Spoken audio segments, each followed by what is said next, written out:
Ini permintaan dari Ustaz Ridya. Assalamualaikum warahmatullahi wabarakatuh.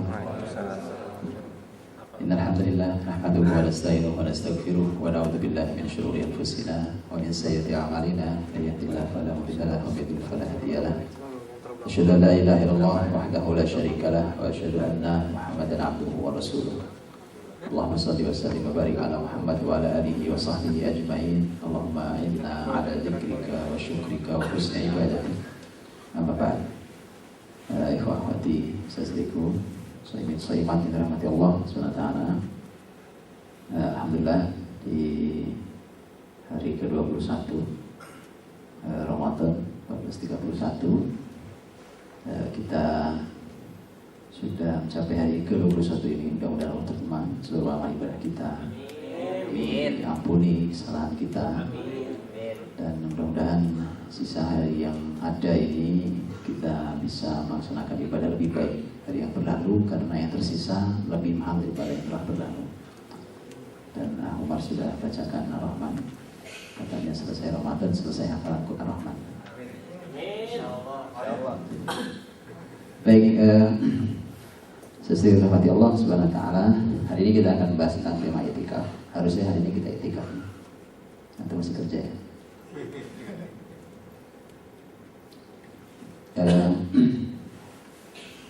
Beginilah generasi terbaik beritikaf. Kita akan bahas putar itikaf, baik dari sisi itikaf secara hukum ataupun itikaf secara ruh buat muslim, generasi muslim di zaman manapun. Sebelumnya saya ingin tunjukkan bahwa kata itikaf itu sebenarnya dalam Quran itu dipakai bukan hanya untuk kebaikan. Itikaf, kalau kita bayangkan itikaf itu kan selalu itikaf berbuat kebaikan, maksimal fokus di masjid kan gitu. Ternyata Al-Quran menggunakan kata itikaf. Kata itikaf itu dipakai untuk kebaikan, yaitu itikaf di masjid ataupun itikaf di tempat yang salah. Namanya itikaf juga ternyata. Nah, mari kita lihat. Yang pertama adalah ini salah satu kan ada beberapa ayat yang menggunakan kata itikaf. Al-Baqarah 187 merupakan ayat terakhir dalam rangkaian ayat Ramadan. Wala tubashiruhunna wa antum aakifuna fil masajid. Ya, janganlah kamu mencampuri istri-istrimu di saat kalian itikaf dalam masjid. Jadi itikaf wa antum aakifuna fil masajid. Jadi itikaf di dalam masjid. Ini itikaf yang baik. Di Al-A'raf ayat 138 Allah menceritakan kepada kita tentang masyarakatnya Nabi Musa alaihissalam. Jadi masyarakat Nabi Musa ini masyarakat yang paling sering disebut-sebut dalam Quran, karena ini nikmatnya banyak sekali tapi paling nakal masyarakatnya. Kalau ada wahyu turun itu masyarakat yang ini cerita lagi banyak banget. Jadi karena nikmatnya banyak tapi juga paling nakal. Allah berfirman wajawazna bi bani Israil al-bahr. Masyarakat Bani Israel itu kan nanti oleh Nabi Musa itu kan dibawa dari Mesir, kan dia keluar dari penjajahannya Fir'aun. Karena masyarakat Bani Israel kan jadi masyarakat tertindas di Mesir, dibawa keluar oleh Nabi Musa. Nanti sepanjang perjalanan itu banyak sekali nikmat Allah. Tetapi juga Allah ingin menunjukkan ini masyarakat rusak sekali gitu. Maka di sini ceritakan bahwa Bani Israel itu melewati laut. Itu mereka melewati laut. Fa'atau ala qaumi ya'kufuna ala asnamillah. Mereka itu begitu melewati laut, mereka itu melewati satu masyarakat yang sedang iktikaf di samping patung-patung mereka. Kalimat ya'kufun ala qaumi ya'kufun itu dari kata akifun, sama. Jadi iktikaf. Iktikaf di samping patung-patung mereka. Qalu ya Musa ja'al lana ilahan kama lahum alihan. Qala innakum qaumun tajhalun. Nah, ini karakter masyarakat Bani Israel gitu. Karena dia tidak merasa punya Tuhan gitu, jadi begitu lewat ada masyarakat yang punya patung terus kayaknya asik gitu ibadah di samping patung itu, masyarakat Bani Israel mengatakan, Musa, kalau gitu buatkan juga buat kami Tuhan sebagaimana mereka punya Tuhan. Kayaknya asik betul gitu, Tuhannya ada kelihatan di situ, soal ada duduk melingkar di situ atau ada yang sujud, ada yang segala macam. Kata Nabi Musa, qala innakum qaumun tajhalun. Kalian itu masyarakat yang bodoh. Dan itu banyak satu bodoh. Ya, baik. Sesuatu lagi dari hati Allah Subhanahu wa taala. Jadi ternyata kata i'tikaf secara umum, kata i'tikaf itu dipakai untuk yang baik dan untuk yang buruk. I'tikaf yang baik dalam Islam cuma satu kata, yaitu i'tikaf tempatnya memang hanya di masjid. Itu i'tikaf. Tapi ternyata Al-Quran juga memperkenalkan kepada kita bahwa orang-orang yang duduk berlama-lama gitu di tempat kemaksiatan namanya i'tikaf juga. I'tikaf juga. Orang semalaman di diskotik itu lagi i'tikaf itu. I'tikaf di diskotik. Itu bahasa Quran. Quran bicaranya ya'kufuna ala asnadillah. Mereka i'tikafnya di samping Tuhan patung itu. I'tikafnya di samping patung-patung mereka. Bahasanya pun i'tikaf. Karena i'tikaf, kata i'tikaf itu artinya dia menetap tinggal dalam beberapa saat di tempat itu. Itu namanya i'tikaf.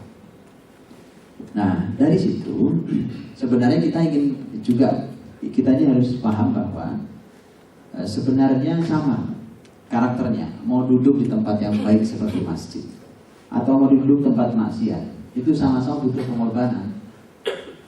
Sebagaimana orang tidak begitu suka dengan i'tikaf gitu, bagi orang yang belum terbiasa i'tikaf. Kenapa? Karena apa sih enaknya di masjid, berlama-lama di masjid gitu ya, tidur, ya namanya tidur rame-rame gitu. Apa nikmatnya, capek, ngantuk, lelah, apa gitu. Sebenarnya sama. Orang-orang yang terlihat asik dalam dunia kemaksiatan dan kemudian mereka i'tikaf pun sama. Mereka juga punya kelelahan yang sama, ngantuk yang sama. Jadi sisanya sama.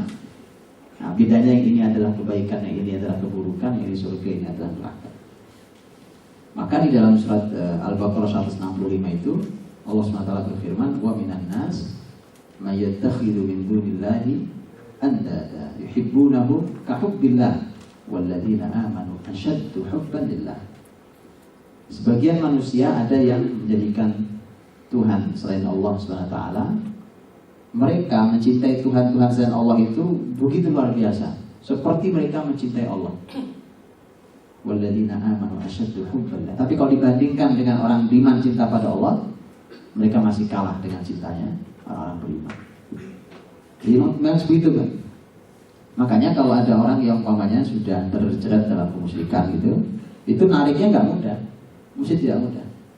Jadi kalau mereka sudah terbiasa, sudah terbiasa, sudah lama, sudah gandrung, sudah senang gitu, apalagi dimanapun ada kemusyrikan dia uber, nah itu sulit, agak sulit tariknya. Kenapa? Mereka mencintai Tuhan itu sebagai mencintai Allah SWT. Tapi dijamin orang-orang beriman cintanya pada Allah melebihi cinta mereka pada kemusyrikan.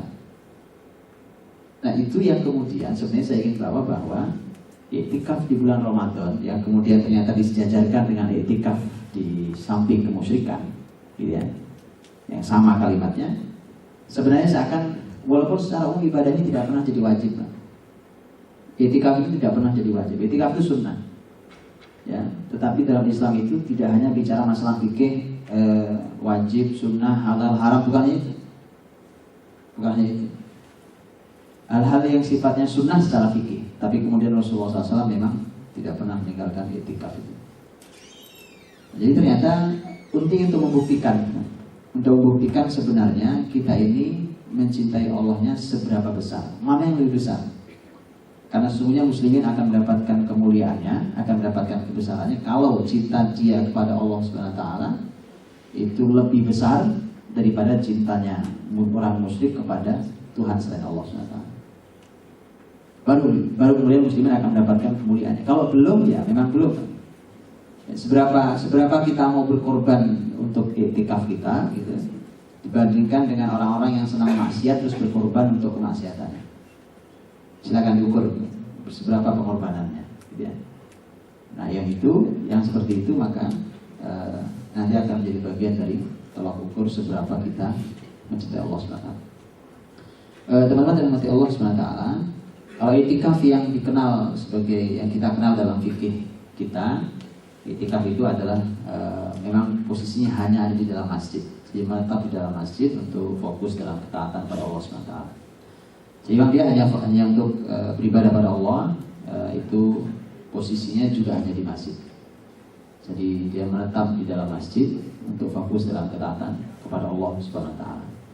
Jadi ada 3 hal. Satu adalah menetap, yang kedua adalah masjid, yang ketiga adalah ketaatan. Itu i'tikaf baru namanya.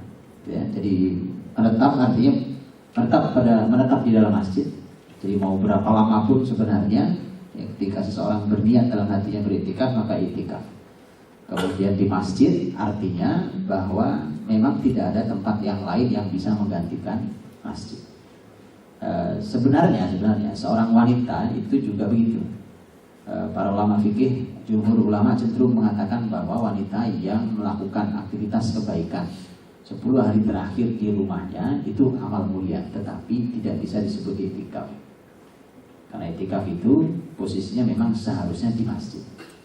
Maka istri-istri Nabi SAW, istri-istri Rasulullah SAW itu i'tikafnya di rumah sebenarnya, walaupun tidak bisa disebut i'tikaf dari kata para ulama. Tapi waktu Rasul masih hidup, istri-istri Nabi SAW itu di rumah, tidak di masjid. Tapi begitu Rasul wafat, baru istri-istri Nabi SAW i'tikafnya di masjid setelah Rasul wafat.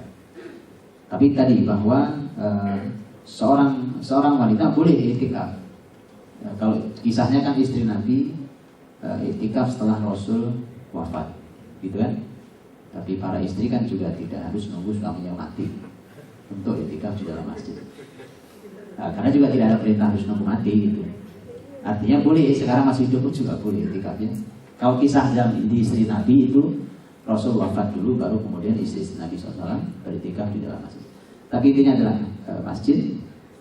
Dan yang ketiga adalah ketaatan. Jadi semua hal yang adalah merupakan ketaatan, maka itu yang dilakukan nanti di dalam masjid. Baik, ini beberapa ayat dan beberapa hadis Nabi SAW yang berbicara khusus tentang i'tikaf Ramadan.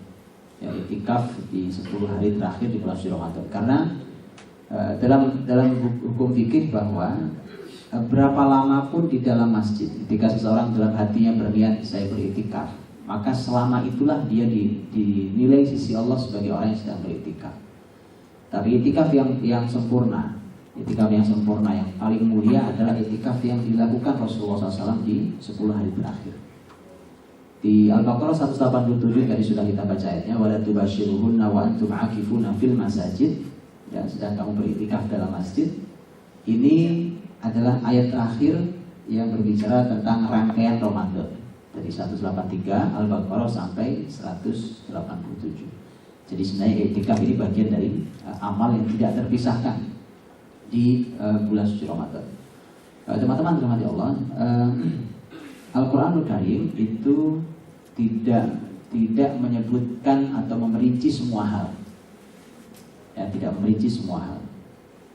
Jadi ini bukan kitab yang menjelaskan detail semua hal. Ya, yang paling kalau kita bagi dua begini, ada ibadah, ada muamalah gitu. Ada ibadah, ada muamalah.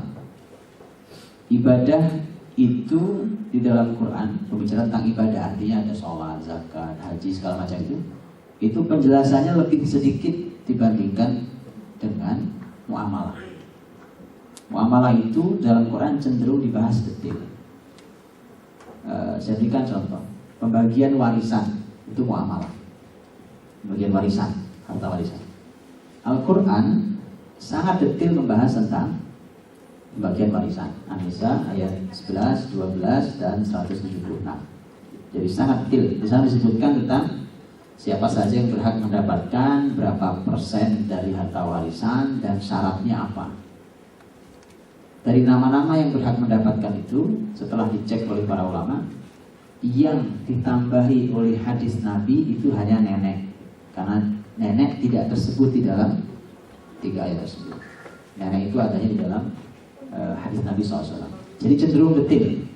Tapi yang melihat tentang masalah sholat, yang bicara tentang masalah ibadah, ibadah itu di dalam Quran tidak disebut detail. Kan tidak ada perintahnya untuk membaca apa, waktu berdiri apa saja yang dibaca, gitu kan? Tidak ada petunjuk dimulai dengan takbiratul ihram, gitu kan? Berapa rakaat maghrib, isya, subuh, tidak ada penjelasan, gitu. Sama sekali tidak ada. Yang ada adalah penjelasan global tentang perintah untuk melaksanakan sholat. Ini juga sendiri juga ada hikmahnya, ya. Tapi artinya Quran itu tidak menyebut semua hal, tetapi yang disebut oleh Al-Quran itu pasti bukan hal yang sederhana. Jadi yang disebut oleh Quran itu pasti sesuatu yang istimewa. Atau kalau tidak istimewa, lebih tepatnya adalah yang luar biasa. Karena istimewa itu positif ya. Kalau luar biasa itu bisa positif, bisa negatif. Bisa luar biasa dalam ketaatan atau luar biasa dalam kemaksiatan. Kalau membahas tentang masalah orang, contohnya nama-nama orang di dalam yang disebut dalam Quran, ya. Siapa aja yang disebut dalam Quran? Fir'aun orang yang kemaksiatannya luar biasa. Orang yang mencapai prestasi yang belum pernah dicapai oleh manusia siapapun yang sampai hari ini di muka bumi, yang ngaku jadi Tuhan kan? Di mana-mana orang Indonesia paling berani ngaku jadi nabi.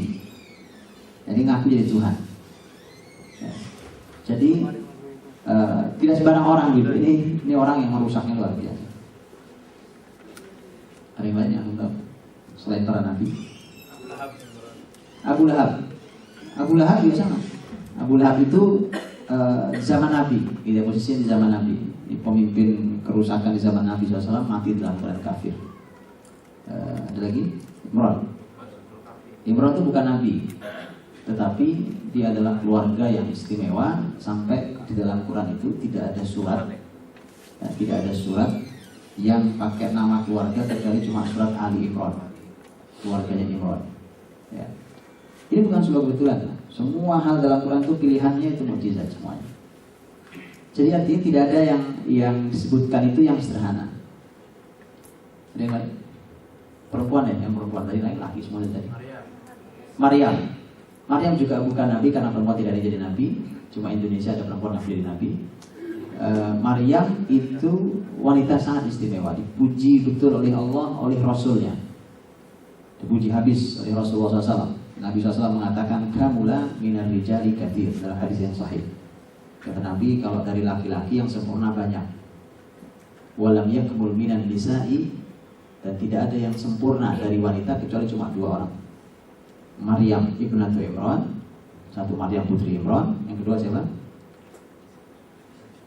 Tebak aja tebaknya. Hah?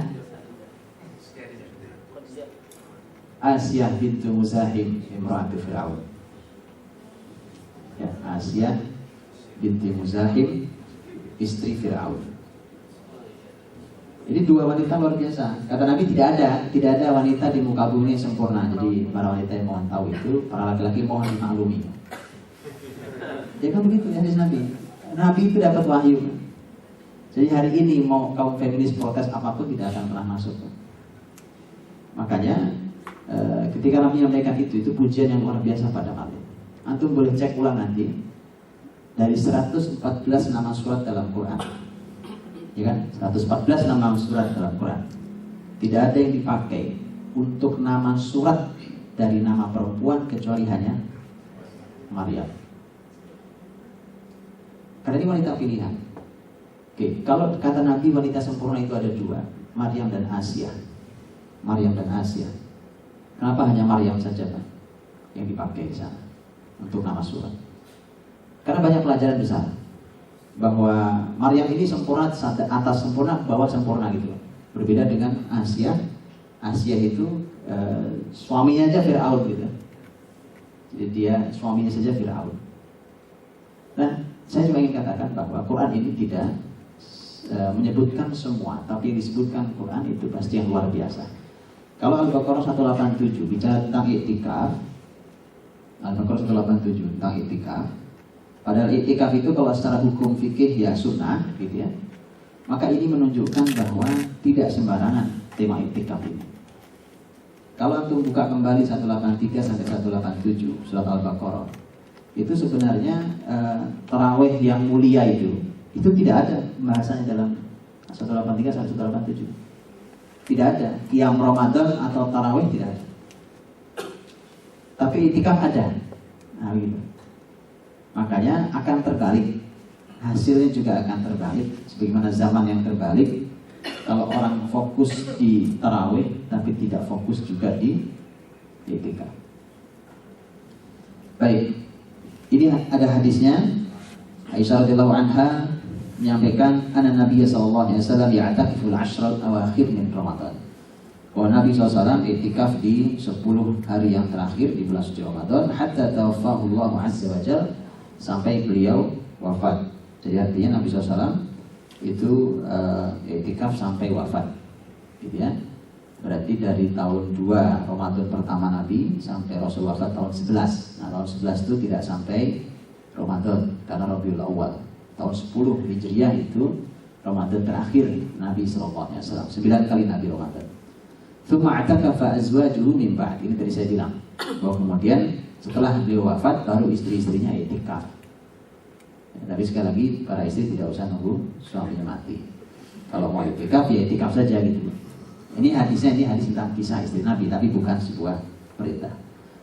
Ada hadis Nabi yang lain yang menunjukkan tentang iktikaf Nabi SAW di 10 hari terakhir. Masih dari Aisyah radhiyallahu anha, anna Nabi SAW kana yajtahid fil 'ashril awakhir ma la yajtahid fi ghairi.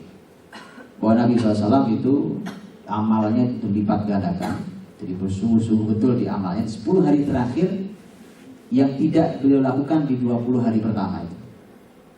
Jadi artinya bahwa mulai dari hari ini sampai berakhir itu kalau Rasulullah SAW itu amalnya lebih banyak daripada yang sudah lewat. Makanya kita harus mulai ukur. Silakan diukur tilawahnya, sholatnya, gitu ya. Kalau ada infak-infaknya, kalau ada apa yang lainnya, gitu ya. Itu silakan diukur. Karena Nabi SAW memiliki amal yang berlipat-lipat di 10 hari yang belakang ini. Itu adalah aturan Nabi SAW. Kalau zaman itu terbalik, pasti begitu 20 orang semangat, 10 udah loyo, Pak. 10 itu udah capek gitu. Akhirnya sudah mulai orang jenuh, capek, masjid mulai kosong gitu, itu udah. Itulah kenapa Ramadan itu menjadi tolak ukur tentang keberhasilan muslimin. Baik, kemudian ada juga hadis Nabi SAW diriwayatkan oleh Bukhari, karena Nabi SAW ya'takif fi kulli Ramadan 10 ayyam. Nabi itu iktikafnya di setiap Ramadan 10 hari. 10 hari terakhir. Falamma kana al-'aam alladhi qubida fihi i'takafa 20 yawman. Tetapi pada tahun di mana beliau wafat itu beliau iktikafnya 20 hari terakhir. Itu ini PR yang susah lagi nih buat kita, Pak. Tapi antum tidak usah takut iktikaf 20 hari. Ternyata tahun terakhir saya nih, Pak, iktikaf 20 hari tahun terakhir saya ya Rasul iktikaf. Tapi artinya itu PR buat kita. Karena 10 hari saja mungkin masih ada di antara kita yang di sini belum pernah 10 hari full, atau sudah semua? Atau belum semua? Jadi 10 hari belum kita lakukan. Sekarang kita dikasih PR lagi oleh Nabi 20 hari. Gimana caranya? 20 hari. Ini ukuran-ukuran, kan? Bahwa Ramadan itu adalah bulan paling istimewa. Hasilnya pun harus istimewa, maka harus dicanangkan 10 hari. Seperti saya umpamanya kalau di kayak sekarang gitu Pak, dengan antum. Ini iktikafnya nggak benar kalau ini. Iktikaf itu tidak boleh keluar dari masjid. Hanya untuk keperluan yang sangat penting lah orang boleh keluar dari masjid. Yang rajih seperti saya ini tidak benar keluar dari masjid. Ya, makanya kemudian rasanya kalau mau iktikaf aman itu pergi ke Masjidil Haram sana. Aman kan? Nah, mari kita kapan ketemu? Kita iktikaf di sana aja gitu ya. Gak ada yang ganggu insyaallah. Karena gak ada yang kenal, gak ada yang ganggu. Iktikaf 10 hari. Murah lah, murah. Cuma seharga motor antum, Pak. Loh iya kan? Iya. Mahalan motor antum aja. Iktikaf di Masjidil Haram. Jadi harus dicanangkan oleh setiap muslim kapan saya mau iktikaf 10 hari full. Sekarang latihan boleh lah. Latihan kan masa gak pernah tanding. Ya, pegel juga ada main bola latihan tapi gak pernah tanding. Mari kita pikirkan kapan mau beriktikaf 10 hari full. Imam Zuhri rahimahullah. Imam Zuhri ini seorang ulama besar di masa tabi'in. Beliau mengatakan ajaban lil muslimin, sungguh mengherankan muslimin ini. Tarakul i'tikaf ma'anna Nabi sallallahu alaihi wasallam ma tarakahu mundu qadimal Madinah hatta qabadahu Allah azza wajalla. Mereka muslim ini mengherankan sekali. Mereka meninggalkan iktikaf padahal Nabi SAW tidak pernah meninggalkannya sejak beliau datang ke Madinah sampai beliau wafat. Karena memang Ramadan baru wajib tahun 2 Hijriah. Jadi Imam Az-Zuhri itu tidak bicara ini sunnah atau tidak sunnah, tapi beliau menjadikan itu ukuran bahwa ini mengherankan sekali Muslim Ramadan tapi tidak pernah iktikaf. Dan iktikaf Nabi SAW tadi saya katakan itu iktikaf Nabi itu 10 hari. Jadi kalau iktikafnya baru semalam 2 malam itu baru latihan namanya, belum iktikaf. Belum iktikaf seperti Nabi maksud saya. Iktikaf Nabi SAW itu 10 hari full. Malah PR satu lagi 20 hari. Silakan pikirkan nanti. Baik, untuk kalau waktu, ini waktu iktikaf saja. Saya katakan bahwa tadi di awal seseorang itu diizinkan untuk beriktikaf kapanpun dan berapa lama pun.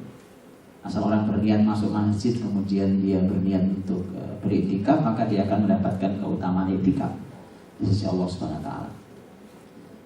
Juga tidak mesti harus di Ramadan sebenarnya.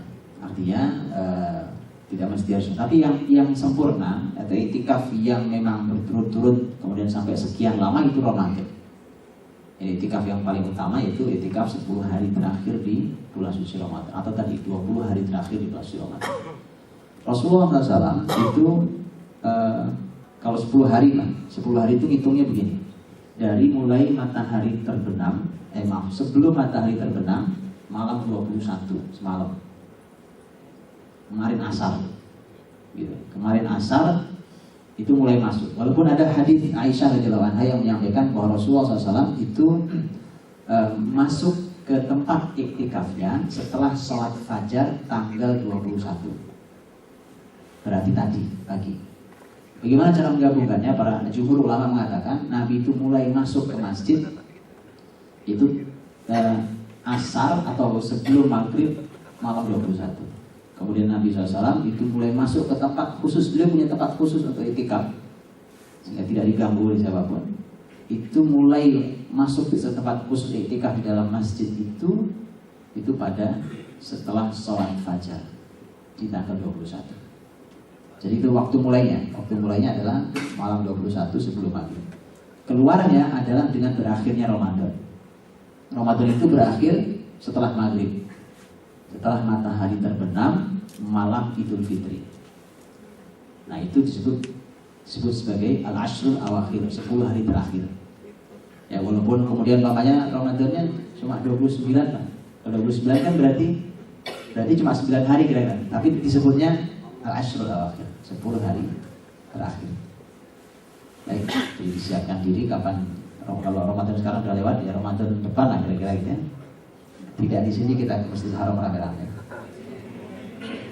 Baik, kemudian secara umum yang dilakukan saat beriktikaf adalah melakukan ibadah dan ketaatan.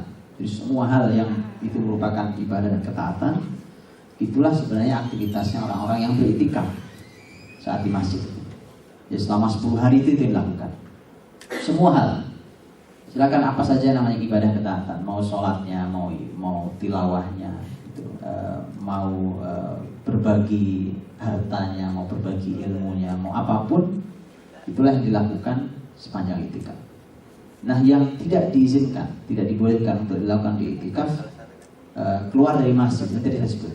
Keluar dari masjid kecuali untuk urusan yang sangat penting. Urusan sangat penting itu ukurannya adalah urusan yang benar-benar darurat sebenarnya. Yang mau tidak mau harus keluar gitu. Sekarang tuh lihat, ketika Rasulullah SAW itu pernah keluar dari masjid waktu iktikaf, kemudian begitu selesai urusannya Nabi kembali.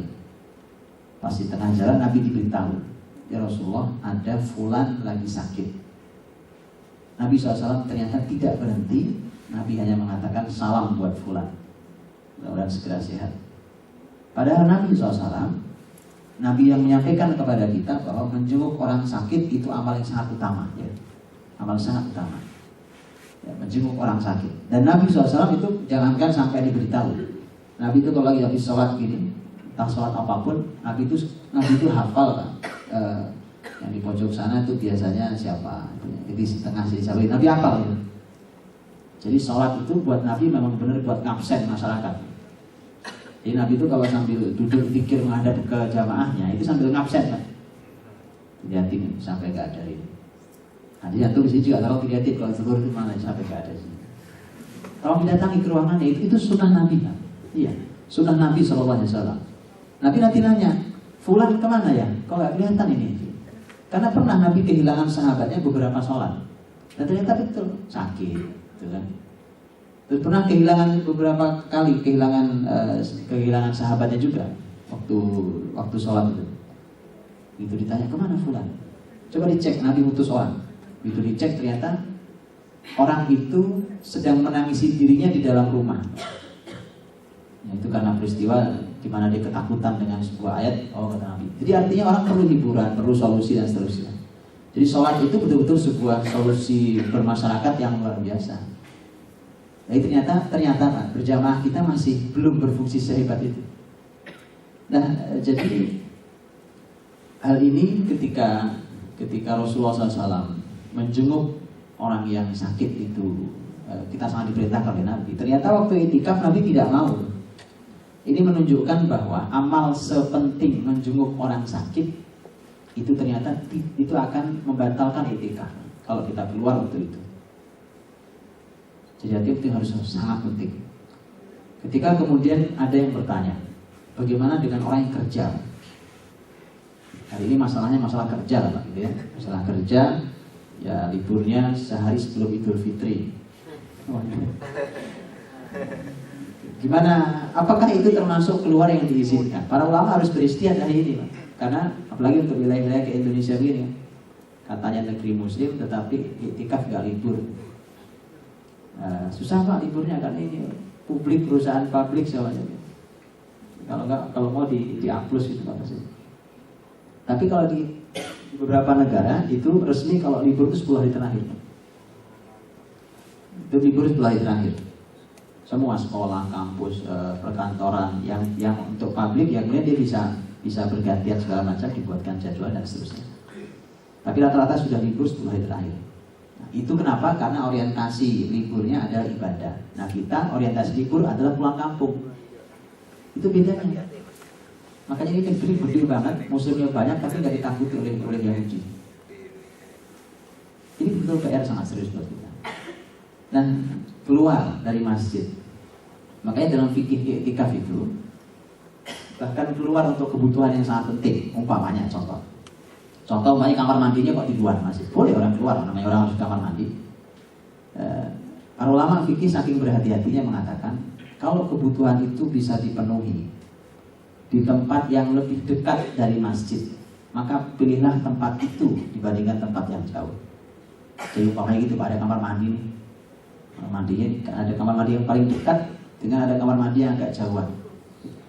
Begitu berhati-hatinya para ulama fikih ketika bicara hukum fikih tentang i'tikaf, karena keluar dari masjid itu termasuk yang membatalkan i'tikaf. Baik, kalau bercampur suami istri jelas, nggak usah dibahas. Yang ketiga adalah ini satu hal yang juga tidak dianjurkan atau yang juga diperintahkan untuk dihindari. Membicarakan atau melakukan hal yang bukan ibadah dan bukan ketaatan. Karena bisa jadi bukan pembicaraan dosa, tapi pembicaraan sia-sia. Atau juga aktivitas. Kalau i'tikaf bareng-bareng itu nggak enaknya ada. Apalagi kalau saling kenal. Ya, bukannya ibadah. Bukannya ibadah, itu melanjutkan pembicaraan yang kemarin di luar masjid dibawa ke dalam masjid. Gimana kita motor jadi kita jual nggak ini? Masjid masih i'tikaf ngomongin motor, jualan motor ini. Jadi ini tidak dosa, kan tidak dosa. Tidak dosa. Tidak jual beli juga, cuma nanya ngobrol. Tetapi artinya ini adalah perbuatan sia-sia atau perkataan yang sia-sia, tidak diizinkan. Di dalam masjid i'tikaf itu isinya pokoknya kalau tidak ketaatan ya ibadah, mau perkataan ataupun perbuatan. Itu yang berikutnya. Yang juga dilarang itu diam, tidak bicara sama sekali. Karena ada sebagian orang ini saya tulis karena memang ada sebagian orang yang akhirnya menganggap diam aja nggak usah ngomong gitu. Itu juga dilarang. Karena dulu Nabi SAW pernah Nabi khutbah Jumat gitu. Terus ada orang kok berdiri aja tuh. Kata Nabi, kenapa dia dengan khutbah saya kok berdiri aja gitu, bukannya tempatnya penuh? Sahabat mengatakan, ya Rasulullah, dia bernadar. Dia bernadar akan berdiri terus dan tidak duduk, akan diam dan tidak bicara, dan akan puasa terus, akan berpuasa. Kata Nabi SAW, suruh dia duduk, suruh dia bicara, dan kemudian kata Nabi, adapun puasa silahkan dilanjutkan. Puasa hari ini silahkan dilanjutkan. Jadi artinya itu nadar juga tidak boleh dengan nadar yang salah gitu ya. Makanya nadar diam itu tidak ada dalam syariat Islam. Puasa diam kan nggak ada. Itu kalau di Indonesia malah dipakai buat nyari ilmu hitam. Iya, puasa diam. Saya punya teman tuh kiai itu, di waktu kuliah itu puasa diam. Antum bisa bayangin mahasiswa puasa diam, ditanya gurunya gimana coba? Ditanya sama dosennya, tapi karena dia anak kiai, jadi dosennya juga wah lagi puasa diam si Gus ini. Jadi itu juga tidak boleh ya. Bicara secukupnya, sewajarnya, tapi semuanya dalam kerangka ketaatan dan ibadah pada Allah Subhanahu wa taala. Nah, inilah yang dilakukan Nabi SAW pada 10 hari yang terakhir di bulan suci Ramadan. Sebagaimana disampaikan oleh Aisyah radhiyallahu anha dalam hadis riwayat Bukhari dan Muslim. Karena Nabi SAW idza dakhala al-ashrul awakhir, Nabi itu kalau masuk 10 hari terakhir, idza dakhala al-ashr, shadda mi'zarahu. Shadda mi'zarahu itu artinya mengencangkan ikatan sarung. Itu kata Aisyah. Jadi ungkapan bahasa yang sangat halus. Jadi Nabi kalau masuk 10 hari terakhir itu mengencangin sarung.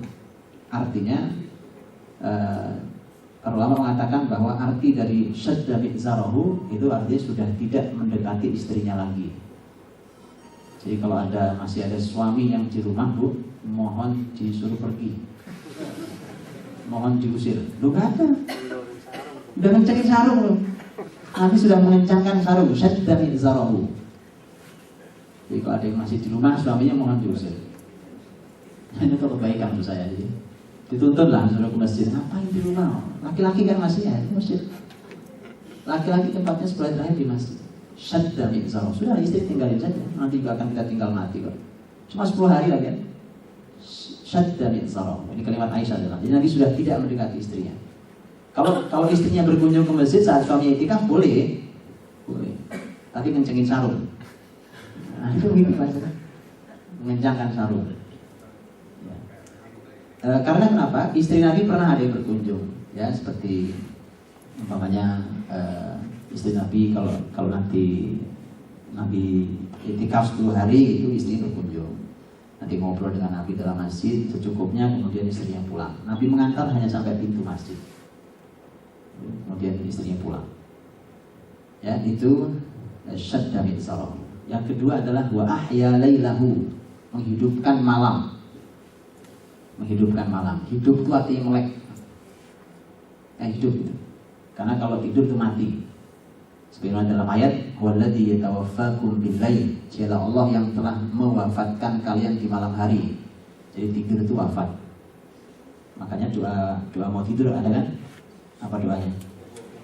Bismika wada'tu jambi wa bika arfa'uhu in amsakta nafsi faghfir laha wa in arsaltaha fahfadha kama tahfadhu bihi ibadaka shalihin. Ini doa yang mana? Itu doa mau tidur kan? Enggak, saya nanya doa mau tidur lagi.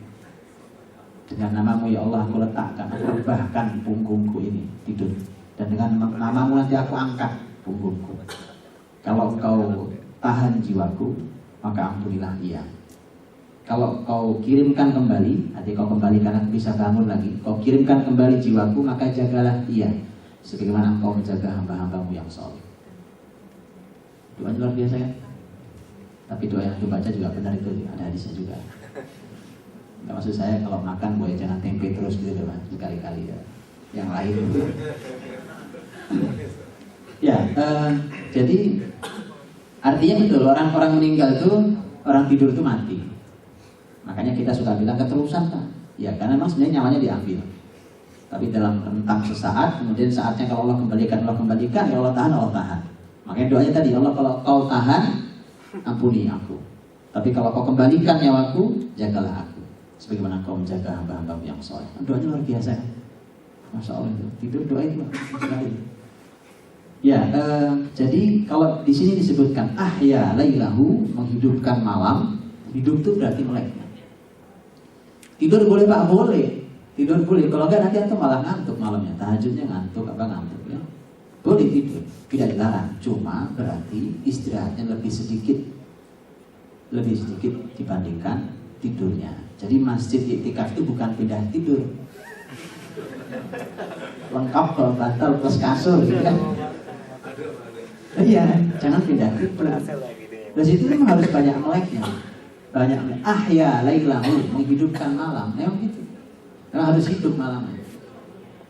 Ya, makanya bangun lebih cepat. 10 hari terakhir begitu. Ini juga harus ditiru bagi ya siapapun yang di rumah, para wanita yang di rumah, ya itu juga begitu. Jadi kalau bangun mohon lebih cepat. Ini 10 hari terakhir. Bukan cuma bangun pas khususnya nyiapin sahur aja, tetapi bangun lebih cepat untuk menghidupkan malam. Itu ahya lailahu. Nah, yang ketiga, wa aiqadha ahlahu, membangunkan keluarganya.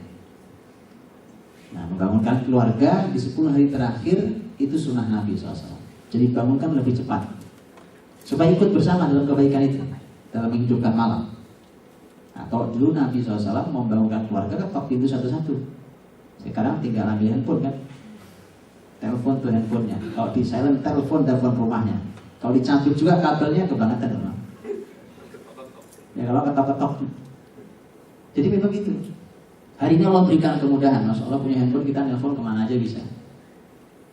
Jadi wa ahya lailahu, itu menghidupkan malamnya. Wa aiqadha ahlahu, membangunkan keluarganya. Nah, ini bagian yang harus kita jaga tuh. Mari kita hidupkan sunnah ini. Ini 3 hal yang dilakukan Nabi. Dan mengikat sarungnya, menghidupkan malamnya, dan menghidupkan malam itu untuk ketaatan. Dan sekali lagi kembali pada tema ketaatan dan kembali pada tema ibadah. Jadi kalau 10 hari terakhir bermalam-malam hanya untuk nungguin kue di depan kompor, nah itu bukan ahya lailahu. Apalagi tawaf di pasar, nah itu sudah bukan lagi sama sekali contoh Nabi SAW. Dan cukup lah, nggak usah pakai baju baru, kenapa emang? Kalau mau kemarin sebelum 10 hari terakhir. 10 hari terakhir itu sudah nggak ada pasar, sudah tidak ada. Sekarang tidak, macetnya di mall, macetnya luar biasa. Puasa enggak, iktikaf enggak, ikut merayakan itu. Jadi hadirin rahmati Allah, ini adalah gambaran yang betapa kita betul-betul prihatin. Umat ini besarannya akan terukur dari sisi spiritual. Baik, jadi inilah yang dilakukan Nabi SAW, 3 hal itu, yang kesimpulan besarnya seperti itu. Baik, semua ibadah di bulan suci Ramadan ini itu adalah merupakan variabel kebesaran muslimin. Semuanya. Karena kalau kita lihat 12 bulan itu, masing-masing bulan itu kita memprogram kebaikan buat kita, keluarga dan masyarakat, maka Ramadan itu pasti paling istimewa karena bulannya paling istimewa. Jadi Ramadan itu sebenarnya mengajarkan kepada kita semua hal yang kalau muslimin mau bangkit, ini loh sebenarnya konsep hidupnya kayak Ramadan ini. Kalau ini bisa dipertahankan di bulan berikutnya, di bulan-bulan berikutnya, maka inilah saatnya muslimin mencapai kebesaran. Maka saya sering katakan di Ramadan ini kepada masyarakat bahwa buat Nabi SAW dan para sahabat serta generasi soleh dahulu, itu Ramadan itu hampir tidak ada yang baru aktivitasnya. Makanya kalau antum baca sejarah Nabi SAW, susah sekali antum menjumpai urutan Ramadan Nabi dari tahun ke tahun itu kayak apa ya Pak? Tidak bisa antum dapatkan. Ramadan tahun 2 gimana, tahun 3, tahun 4, 5, 6 dan seterusnya. Sulit. Kalau kita kan kebaca Ramadan lalu saya selesai membaca Quran 3 kali. Kebaca kan kita? 2 Ramadan sebelumnya cuma 2 kali. Nah sekarang saya 4 kali. Tapi kalau baca sejarah Nabi SAW, sulit untuk mendapatkan aktivitas yang detailnya. Kenapa? Karena hampir tidak ada yang baru dari aktivitas Nabi SAW, baik di Ramadan atau di luar Ramadan. Kalau boleh saya katakan bahwa yang baru paling cuma 2. Satu peningkatan, itu beda. Bahwa Ramadan memang ada peningkatan, ya kan? Sebagaimana hadis yang disampaikan para sahabat. Kan Nabi SAW ajwadan nasi bil khair wa ajwad ma yakunu fi Ramadan. Nabi itu orang yang paling dermawan, dan Nabi itu lebih dermawan lagi di bulan Ramadan, itu peningkatan. Yang kedua tarawih atau qiyam Ramadan. Cuma itu aja beda. Kalau qiyamnya sama, Nabi punya qiyam juga di luar Ramadan. Cuma bedanya kalau qiyam Ramadan itu sebelum Nabi istirahat, sebelum tidur kan. Nah kalau qiyamul lail setelah Nabi SAW tidur. Dari sisi qiyam tidak ada yang baru. Jadi tidak ada yang baru. Ini artinya nilai Ramadan itu hidup di 11 bulan berikutnya. Selesai Ramadan tanggal 1 Syawal, subuh tanggal 1 Syawal, silahkan ke masjid, lihat kemana muslimin. Ramadannya baru berakhir semalam, begitu ya. Nilainya udah hilang. Padahal di awal Ramadan subuh penuh, awal Ramadan subuh penuh. Kemana muslimin tanggal 1 Syawal? Kemana Pak? Gak kelihatan masjid. Ini bangunin anak-anak mau sholat id. Gak sholat id juga gak apa-apa Pak.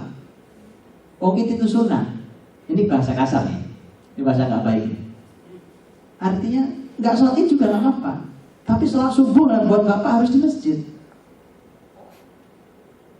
Tentu yang baik adalah sholat subuh berjamaah di masjid dan sholat id. Semuanya diperintahkan Nabi SAW untuk keluar ke masjid, keluar ke lapangan untuk mendengarkan dan sholat id. Bahkan bagi para wanita yang berhalangan sekalipun diperintahkan Nabi SAW untuk keluar ke lapangan sholat, untuk mendengarkan khutbah walaupun tidak sholat. Jadi ini dirahmati Allah SWT. Itu dia mempertahankannya begitu. Tilawah Al-Quran kan juga bukan barang baru kan buat Nabi dan para sahabat. Target sahabat seminggu sekali mereka hatam Quran di luar Ramadan. Di luar Ramadan kan? Atau ada yang sebulan sekali, ada yang 10 hari sekali, ada yang 2 bulan sekali. Jadi targetnya macam-macam. Tapi itu di luar Ramadan berjalan biasa. Jadi kan tidak ada yang baru. Jadi kalau umpamanya ada di antara kita yang megang Qurannya cuma Ramadan, nah inilah yang merupakan masalah di kita hari ini. Ketika Ramadan berhenti hanya di Ramadan, nilainya habis begitu Ramadan berakhir. Nah iktikaf itu adalah merupakan bagian dari unsur kebesaran muslimin. Apa saja yang diambil dari nilai iktikaf itu untuk kebesaran muslimin dan kebahagiaannya baik dunia ataupun di akhirat? Yang pertama adalah iktikaf Lailatul Qadar dan semua kebaikan. Bicara Lailatul Qadar itu Nabi SAW menyampaikan dalam hadis riwayat Muslim ini, iltamisuha fil ashril awakhir. Carilah di 10 malam terakhir, yakni Lailatul Qadar. Itu Lailatul Qadar itu. Fa in dha'afa ahadukum aw ajiza fala yaghlibanna 'ala as-sab'il bawaqi. Kalau tidak sanggup, umpamanya ada sakit ya, atau lemah, usahakan tidak terlewat yang 7 malam yang tersisa. Jadi spesial banget 10, kalau tidak 7 malam. Nah kita masih punya nih. Ini semalam baru malam pertama ya. Jadi kalau kalian dalam keadaan lemah, keadaan tidak sanggup, maka jangan terlewatkan yang 7 malam yang terakhir. Nah Rasulullah SAW menyampaikan dalam hadis riwayat Ahmad dan Nasai, fihi lailatun hiya khairum min alfi syahr man hurrima khairaha faqad hurrim. Di Ramadan itu ada 1 malam yang lebih baik daripada 1000 bulan. Itu kan Lailatul Qadar ya. Khairum min alfi syahr. Siapa yang tidak mendapatkan kebaikan malam itu, maka sungguh dia akan kehilangan semua kebaikan. Jadi artinya, rahmati Allah, iktikaf itu dengan target adalah diantaranya adalah Lailatul Qadar itu dalam rangka kita mendapatkan banyak kebaikan. Karena kalau kita kehilangan jatah Lailatul Qadar itu, maka kebaikan itu hilang dari kita. Gara-gara iktikaf ini belum kita laksanakan dengan maksimal dan baik, kemudian kita mungkin kelewat Lailatul Qadar. Karena Lailatul Qadar itu tandanya nggak ada. Kalau yang antum sering dengerin apa tuh? Alam terasa sunyi, pohon tidak bergerak. Nah, itu mitos semuanya. binatang yang biasanya berbunyi pun suaranya begitu khusyuk, itu semuanya bebas. Tidak ada. Satu-satunya hadis Nabi SAW tentang tanda Lailatul Qadar adalah tatlu'us syams wala syu'a laha. Matahari terbit artinya terbit kelihatan tapi tidak ada cahayanya. Matahari terbit tapi tidak ada cahayanya. Tapi itu kan udah kelewat. 11 malam. Artinya kalau begitu pagi kita lihat, wah malam Lailatul Qadar kayaknya nih. Matahari terbit nggak ada cahaya, tapi udah kelewat. Makanya tanda yang disebut Nabi itu tanda kelewat. Ya, tandanya sudah tanda kelewat. Jadi kalau kita tidak bisa mendapatkan Lailatul Qadar, maka kemudian kita ini akan mendapatkan. Kalau mau gampang, Lailatul Qadar itu tidak pernah bisa ditebak. Nabi sendiri tidak tahu kapan Lailatul Qadar itu. Nabi hanya menyampaikan, carilah tiang ganjil, carilah 10 hari terakhir kayak ini. Kalau tidak 10 ya 7 terakhir. Artinya Nabi SAW tidak juga dengan pasti menunjukkan kapan itu. Tapi gampangnya pasti ada. Tapi waktu juga tapi kemudian kan Rasulullah SAW ketika menyampaikan secara umum waktu Lailatul Qadar itu tidak jelas kapan turunnya, maka artinya kalau orang memukul rata itikaf 10 hari kan otomatis dapat. Begitu. Nah, kebaikan yang didapat di Lailatul Qadar itulah yang oleh Nabi dijadikan sebagai jaminan bahwa nanti masyarakat pun akan baik. Masyarakat kenapa jahat, kenapa rusak itu karena itu nggak pernah dapat Lailatul Qadar. Sedikit lagi, membangun keikhlasan juga sama. Lailatul Qadar itu mengajar orang itikaf itu memang amalnya mengajarkan untuk kita ikhlas. Ini kalimat yang sangat bagus dari Sahal bin Abdullah. Kata beliau, dunia ini kebodohan dan kehampaan kecuali ilmu, dan ilmu semuanya akan mencelakai kecuali yang diamalkan. Karena di hari kiamat ilmu itu akan berbicara di hadapan Allah kalau tidak diamalkan. Amal semuanya sia-sia kecuali yang ikhlas, dan ikhlas dalam bahaya hingga dia meninggal dengannya. Artinya ikhlas itu bisa berubah tiba-tiba menjadi tidak ikhlas, makanya harus dipertahankan sampai kita meninggal. Nah, Lailatul Qadar etikaf itu merupakan bagian dari cara untuk seseorang membangun keikhlasan. Dan keikhlasan seorang mukmin itulah yang membuat dia memiliki kekuatan yang luar biasa dalam membangun bumi ini. Orang ikhlas itu tidak gampang capek. Yang capek itu kan orang yang targetnya dunia, itu capek sekali, lelah sekali. Tapi kalau orang ikhlas itu targetnya, wah itu tidak. Targetnya hanya Allah SWT. Itu yang membuat kita menjadi heran. Itu ekspedisi para sahabat Nabi dan juga generasi setelahnya. Itu gitu. Masuk ke sebuah negeri, kota manapun yang dimasuki itu mereka taklukkan. Akhirnya yang menghentikan mereka itu biasanya cuma satu. Bukan masalah mereka kemudian menjadi masyarakat yang capek kalah, bukan. Yang dihentikan itu biasanya gini, seperti pernah terjadi. Begitu mereka mentok di lautan, gitu. Zaman dulu kan belum secanggih sekarang peralatan transportasi. Mentok di lautan, bingung mereka. Mereka paling cuma ngomong gini, kalau kami tahu di balik lautan ini jelas ada manusia, kita seberang ini lautan. Enggak ada capeknya gitu. Atau kalaupun mereka berhenti, itu biasanya mereka mempertimbangkan, karena muslim itu tanggung jawab. Negeri manapun yang mereka taklukkan itu harus dimakmurkan, bukan cuma ditaklukkan, bukan itu. Sambil nanti mereka juga berpikir, kalau nanti mereka jalan pulang nggak bisa lagi kan dicegat musuh, makanya mereka juga harus berpikir untuk berhenti juga. Nah, itu bagian kenapa mereka. Tapi bahwa mereka tidak pernah lelah itu karena yang ada adalah keikhlasan dalam dirinya. Nah, etika mengajarkan. Saya itu Paul Nabiswab. Assalamualaikum warahmatullahi wabarakatuh. Waalaikumsalam warahmatullahi wabarakatuh. Terima kasih atas kesempatannya Ustadz. Pertanyaan saya mengenai itikaf yang tadi Ustadz sampaikan, sebagaimana yang tadi disampaikan bahwa sesuatu yang disebutkan Allah dalam Al-Quran adalah sesuatu yang sangat luar biasa Ustadz ya, termasuk yang itikaf ini. Yang saya ingin inikan adalah komparasikan mengenai yang ada di dalam Al-Quran, misalnya puasa dan sholat malam. Itu di Al-Quran ada, dan itu pemahaman bagi kita semua insya Allah sudah lebih baik. Artinya bahwa puasa nilai keutamanya jelas, sholat malam juga keutamanya jelas, akan meningkatkan derajat kita, dan doa sedikit terhalang atau bahkan dikabul, insya Allah demikian. Nah, kalau mengenai itikaf, terus terang mungkin termasuk saya sendiri pemahaman untuk nilai keutamaan itikaf itu sangat kurang gitu Ustaz ya. Karena walaupun itu disebutkan dalam Al-Qur'an, mungkin kita konsentrasinya itikaf ke masjid. Tapi di masjid kita ngapain gitu. Sementara untuk ibadah, mungkin di rumah baca Al-Qur'an atau mungkin kita sholat semalaman itu pun bisa dilakukan gitu Ustaz. Dan nilainya insya Allah karena momennya Ramadan insya Allah sama. Nah, yang membedakan hanya tempat gitu Ustaz. Nah, pertanyaan di sini adalah keutamaan kita itikaf di masjid dengan kita sholat yang sama dan mungkin jumlah yang sama membaca Al-Quran dan nilai-nilai kebaikan yang lain dengan di rumah, itu apa bedanya, dan kemudian nilai pahala di sisi Allah seperti apa dengan itikaf yang dimaksud tadi dalam Al-Quran. Terima kasih Ustaz. Wabillahi taufiq wal hidayah. Wassalamualaikum warahmatullahi wabarakatuh. Assalamualaikum warahmatullahi wabarakatuh.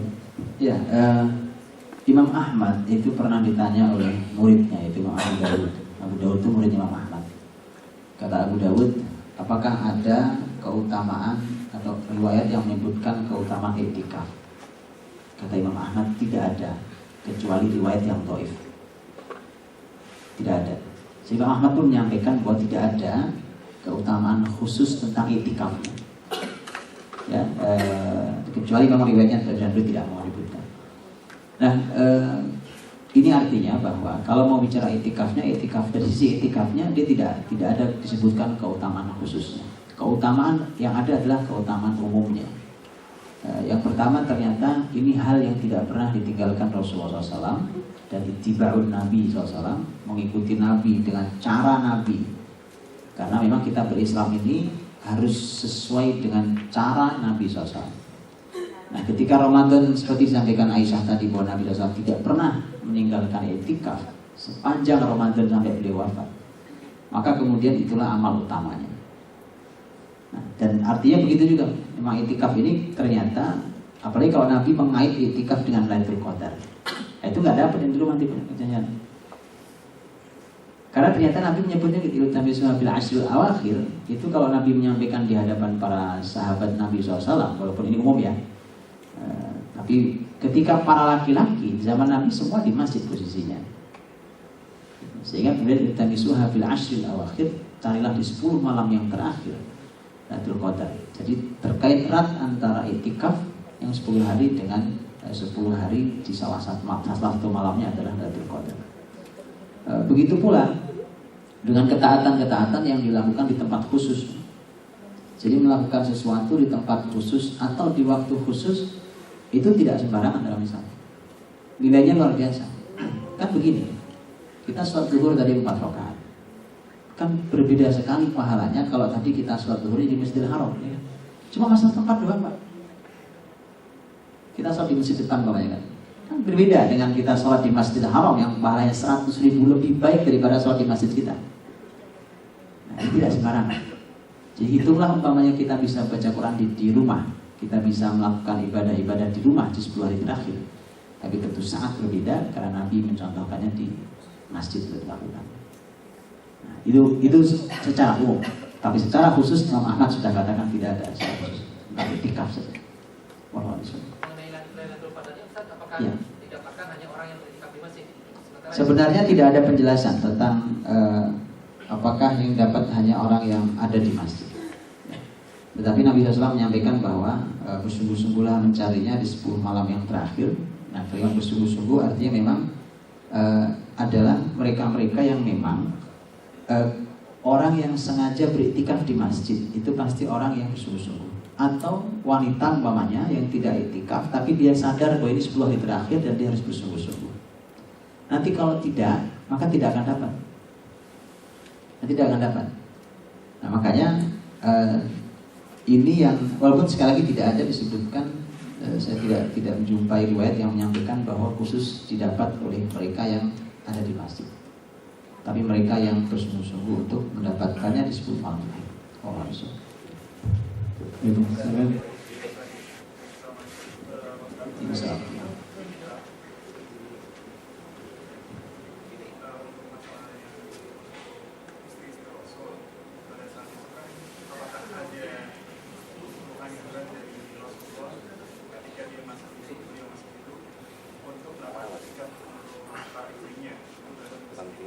Kemudian ketika Rasulullah wafat, istri Rasulullah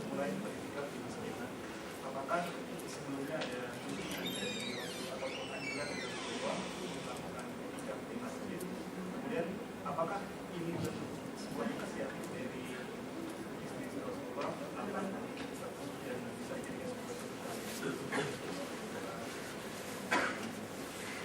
Ya, istri-istri Rasulullah SAW atau karangan para sahabat secara umum, apalagi para istri Nabi, itu bukan sembarang orang dari sisi ilmu. Tidak mungkin mereka melakukan hal-hal yang itu salah dalam Islam, artinya yang dimurkai oleh Allah dan mereka bikin syariat sendiri. Apalagi di salah satu istri Nabi ada Aisyah radhiyallahu anha. Aisyah adalah dikenal sebagai seorang guru besar. 47 tahun sepeninggal Nabi itu, 47 tahun Aisyah jadi guru besar buat kalangan sahabat dan kalangan tabi'in. Jadi mereka kalau ngaji bertanya tentang banyak hal, itu salah satunya tempatnya pada Aisyah radhiyallahu anha. Dan ini salah satu hikmah kenapa Nabi menikahi Aisyah. Nah, ini istri yang sangat cerdas, keilmuannya luar biasa. Nah, jadi pasti tidak sembarangan, ya, tidak sembarangan. Tapi ternyata disebutkan, hitunglah itu umpamanya satu inisiatif, hitunglah umpamanya itu sebuah inisiatif dari istri Nabi. Maka pasti mereka tahu bahwa hal ini sesuatu yang diizinkan secara hukum, satu.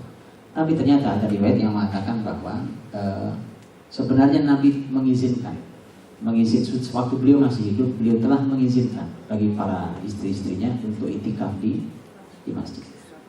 Ya, tapi kenapa kemudian para istri Nabi SAW tidak itikaf di masjid? Nah, itu nanti diantaranya adalah bahwa mereka memang harus melayani Nabi SAW dari luar masjid. Seperti yang kita tahu bahwa Aisyah harus disisir rambut Nabi dari rumahnya segala macam, kemudian istri Nabi SAW harus melayani dari luar masjid dan seterusnya. Seperti kalimatnya Aisyah waktu Aisyah mengatakan, saya kalau ganti puasa hutang puasa di bulan Ramadan, di bulan Sya'ban menjelang Ramadan tahun depan. Itu Aisyah. Kenapa? Limakan Nabi Rasulullah fi. Karena posisi Nabi SAW pada diriku sehingga saya puasanya nanti aja mepet bulan Sya'ban. Kenapa? Karena Sya'ban Nabi juga puasa. Nabi hampir puasa di seluruh hari-hari di bulan Sya'ban. Jadi Aisyah juga puasa. Jadi ada hubungan kenapa waktu Nabi masih hidup Aisyah seperti itu. Itu orang Rasul.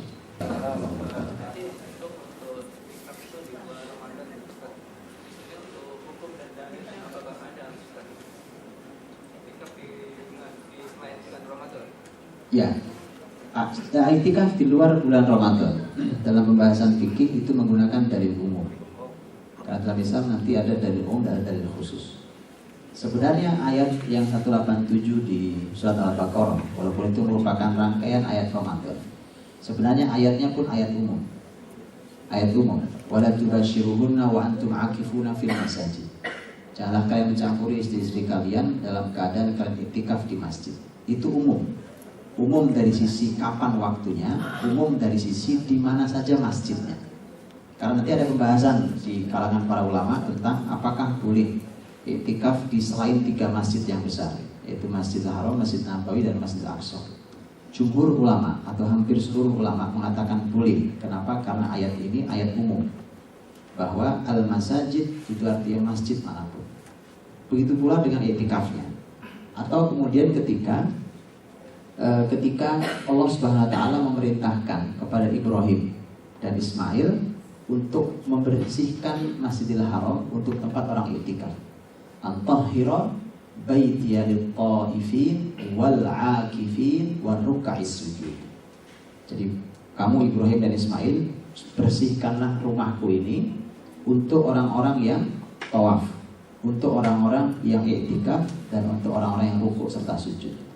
Kalimat i'tikaf di situ juga tidak ada batasan bahwa itu Ramadan, karena tawaf kapanpun, ya kan, tidak ada batasan. Begitu juga i'tikaf, begitu juga rukuk dan sujud. Jadi setelah kemudian maka para ulama mengatakan bahwa selama itu tinggal di masjid dengan niat dia i'tikaf di sana, maka memakai hadis umum ini kemudian disebut itu adalah i'tikaf. Baiklah, untuk sudah 3 pertanyaan dijawab oleh Ustaz Budi Masari Masjid. Bicara kajian Kaisar hari ini dengan tema berhubungan dengan i'tikaf, semoga bermanfaat dan bertemu kembali esok Kaisar selanjutnya. Dan sebelum menutup, marilah kita sama-sama menutup dengan doa kafaratul majlis. Subhanakallahumma wa bihamdika Asyhadu an la ilaha illa anta astaghfiruka wa atubu ilaik. Terima kasih atas kehadirannya. Terima kasih Ustaz. Jazakallahu khair. Assalamualaikum warahmatullahi wabarakatuh.